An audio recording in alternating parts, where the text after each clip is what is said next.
নিয়মিত ড্রেজিং ব্যবস্থার অভাব আশুলিয়া তুরাগ নদী বিলুপ্তির পথে। শিক্ষাবর্ষের ব্যস্ততায় ও ছুটির অভাবে শিশুমেলা দর্শক শূন্য। বেড়িভাত ধ্বংস করে বারু চোরাচালান, পরিবেশ ও জনজীবন হুমকির মুখে। রাজধানীতে নার্সারি বাণিজ্যের প্রসার দেশের অর্থনৈতিক উন্নয়নে অবদান রাখছেন বিক্রেতারা। অস্থিতিশীল পরিবেশ সৃষ্টি হওয়ায় জাতীয় চিড়িয়াখানায় কমছে পর্যটকদের সংখ্যা। আমি মিষ্টিমণি, আপনারা দেখছেন নিউজ ফ্ল্যাশ। দখল, ভরাট আর দূষণে একটু একটু করে নিখোঁজ হতে চলেছে তুরাগ নদী। নদী হারালে আমরা হারাবো আমাদের ভবিষ্যৎ। নদীর পাড়ে অবৈধ বালুর ব্যবসা, শিল্প ও পার্ক গড়ে ওঠায় নষ্ট হচ্ছে নদীর পরিবেশ। কর্তৃপক্ষের অবহেলা ও নিয়মিত ড্রেজিং ব্যবস্থার অভাবে দিন দিন নদীটির বুকে চর জেগে উঠছে, যার ফলে নদীর গভীরতা কমে গিয়ে নদীটি মৃতপ্রায় হয়ে পড়ছে। এই নদী দিয়ে ব্যবসায়িক জাহাজ চলাচল করলেও নদীটির দিকে নজর নেই BIWT এর।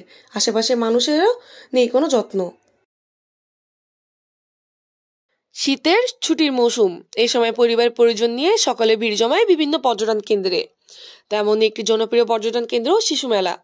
ছোট বড় সকলের জন্য এটা বিনোদন কেন্দ্র হলেও শিক্ষাবর্ষের ব্যস্ততায় এবং ছুটির অভাবে শিশু মেলা দর্শক শূন্য হয়ে পড়া সমস্যাটি বর্তমান সময়ে বেশ প্রকট। ফলে একদিকে যেমন শিশুদের মনোরঞ্জন এবং শিক্ষার বাইরের জ্ঞান অর্জনের সুযোগ কমে যাচ্ছে, অন্যদিকে মেলা আয়োজকরাও আর্থিক ক্ষতির সম্মুখীন হচ্ছে। অবৈধ বালুর চোরাচালান একটি জটিল সমস্যা, যেটা প্রতিনিয়ত ঘটছে মিরপুর 1-এর বেড়িবাঁধে। গদি বসিয়ে চলছে এই ব্যবসা। মূল সড়কের পাশে অনেক জায়গা নিয়ে তৈরি করা হয়েছে বালুর উঁচু স্তূপ। বালু চোরাচালান শুধুমাত্র অর্থনৈতিক অপরাধ নয়, বরং পরিবেশ ও সমাজের জন্য ব্যাপক ক্ষতিকর কারণ হয়ে দাঁড়িয়েছে। নির্মাণ কাজের বৃদ্ধির ফলে বালুর চাহিদা বেড়েছে, যা অবৈধ বালু উত্তোলনকে উৎসাহিত করে।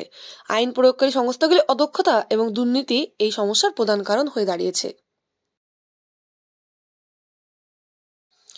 একটি গাছ হাজারো মানুষের জন্য।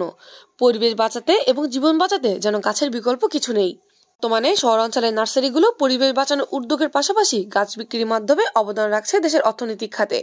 সামগ্রিকভাবে বলতে গেলে রাজধানীতে নার্সারি বাণিজ্যের প্রসার পরিবেশ ও অর্থনীতি উভয় ক্ষেত্রে ইতিবাচক প্রভাব ফেলছে। এই প্রবণতা অব্যাহত থাকলে আশা করা যায় রাজধানী আরো সবুজ ও পরিচ্ছন্ন হবে এবং দেশের অর্থনীতিও উন্নতির দিকে এগিয়ে যাবে।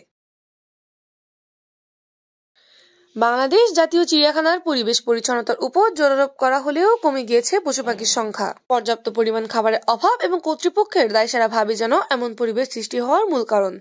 অনেক পশু পাখি বিলুপ্ত হয়ে যাওয়ায় যেন খালি পড়ে রয়েছে খাঁচাগুলো। এছাড়া আইনের সুষ্ঠু প্রয়োগের অভাব যেন সৃষ্টি করেছে বিশৃঙ্খলা, যার ফলে শিশুরা চিড়িয়াখানার প্রকৃত সৌন্দর্য উপভোগ করতে পারছে না, যে কারণে চিড়িয়াখানায় দিন দিন কমে যাচ্ছে দর্শনার্থীর সংখ্যা। আজ এ পর্যন্তই। পরবর্তী আপডেট জানতে আমাদের সাথেই থাকুন।